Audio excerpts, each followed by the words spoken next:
क्या आपने कभी सोचा है कि भगवान श्री कृष्ण के हृदय के सबसे करीब रही राधा रानी की मृत्यु कैसे हुई? राधा की अंतिम इच्छा क्या थी?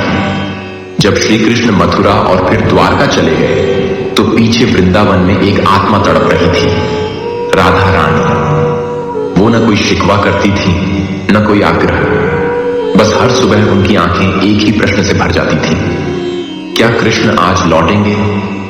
लेकिन कृष्ण नहीं लौटे। राधा ने अपना जीवन संसार से दूर कृष्ण के नाम को समर्पित कर दिया। वह न किसी की पत्नी बनी न किसी की मां, बल्कि केवल एक प्रेमिका, एक भक्त, एक आत्मा बनकर रही, जिसका हर श्वास कृष्ण कृष्ण कहता रहा।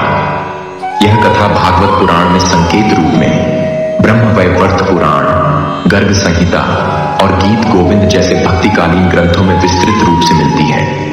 खासकर ब्रह्मवैवर्त पुराण के कृष्ण जन्म खंड में राधा की दिव्यता और कृष्ण से अंतिम मिलन का सुंदर वर्णन है। राधा रानी भगवान श्री कृष्ण की परम प्रिय, उनकी आत्मा की छाया मानी जाती है। राधा और कृष्ण का प्रेम लौकिक नहीं बल्कि अलौकिक था, जिसमें न कोई बंधन था न ही कोई स्वार्थ। परंतु यह प्रेम संसार की सीमाओं से परे होने के बावजूद राधा रानी को जीवन के अंत में विरह और त्याग का मार्ग चुनना पड़ा। आइए जानते हैं राधा रानी की मृत्यु से जुड़ी वह पौराणिक कथा जो कम ही लोग जानते हैं।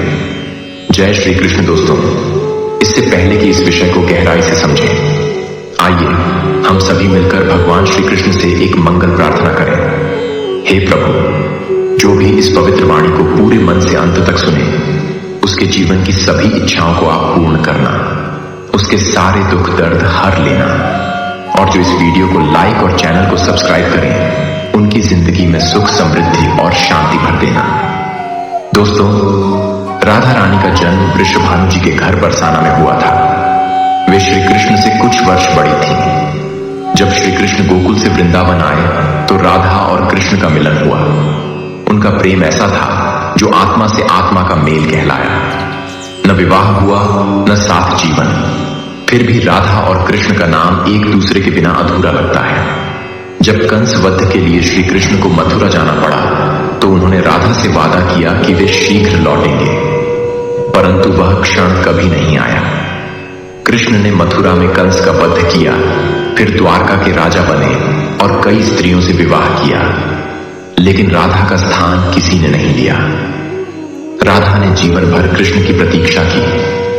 उन्होंने संसार के मोह को त्याग कर आत्मिक प्रेम में लीन होकर भक्ति का मार्ग अपनाया। कई वर्षों बाद राधा रानी कृष्ण से मिलने द्वारका पहुंची। वहां वे एक साधारण स्त्री की तरह रहीं और महल में सेवा का कार्य करने लगी, बिना अपनी पहचान बताए। एक दिन कृष्ण को ज्ञात हुआ कि वह स्त्री कोई साधारण नहीं बल्कि स्वयं राधा है। वे अत्यंत व्याकुल हो उठे। उन्होंने राधा से पूछा, तुमने अपनी पहचान क्यों छिपाई? राधा बोली, कृष्ण, अब मेरा प्रेम सेवा बन चुका है। मैं तुम्हें पाने नहीं, बस देख पाने आई थी। कृष्ण बोले, राधा, कुछ मांगो, जो तुम चाहो वही मिलेगा। राधा मुस्कुराई और बोली, मुझे कुछ नहीं चाहिए कृष्ण, बस एक बार वह बांसुरी सुनाओ जो कभी मेरे हृदय को स्पंदित करती थी। कृष्ण ने राधा को अंतिम बार अपनी बांसुरी सुनाई, वही बांसुरी जिसकी ध्वनि पर राधा अपने होश खो देती थी। जैसे ही वह स्वर वातावरण में गूंजा, राधा ध्यान में लीन हो गई। बिना किसी शब्द के कृष्ण की गोद में अपने प्राण त्याग दिए। वह शांत हो गई, आंखें मूंद ली और कृष्ण के सामने ही उनके प्राण ब्रह्म में विलीन हो गए। श्री कृष्ण की आंखों में आंसू थे। उन्होंने उसी क्षण अपनी बांसुरी को तोड़ दिया और सदा के लिए त्याग दिया, क्योंकि अब उसे सुनने वाली राधा नहीं थी। राधा की मृत्यु वस्तुतः एक लौकिक देह का त्याग था। वह श्री कृष्ण में ही विलीन हो गई। यह मृत्यु नहीं, योग समाधि थी, जहां आत्मा पूर्ण रूप से परमात्मा में लीन हो जाती है। यही कारण है कि राधा का कोई शारीरिक समाधि स्थल नहीं मिलता, क्योंकि वे श्री कृष्ण में समा गई। राधा की मृत्यु एक विरहिणी की मृत्यु थी, पर उसमें पीड़ा नहीं, परमानंद था। यह मृत्यु नहीं, मुक्ति थी, जहां प्रेम, त्याग और भक्ति की चरम सीमा थी। राधा कृष्ण का प्रेम आज भी एक आदर्श है। जो बताता है कि सच्चा प्रेम पाने से नहीं, देने से परिपूर्ण होता है। दोस्तों, आज के लिए बस इतना ही।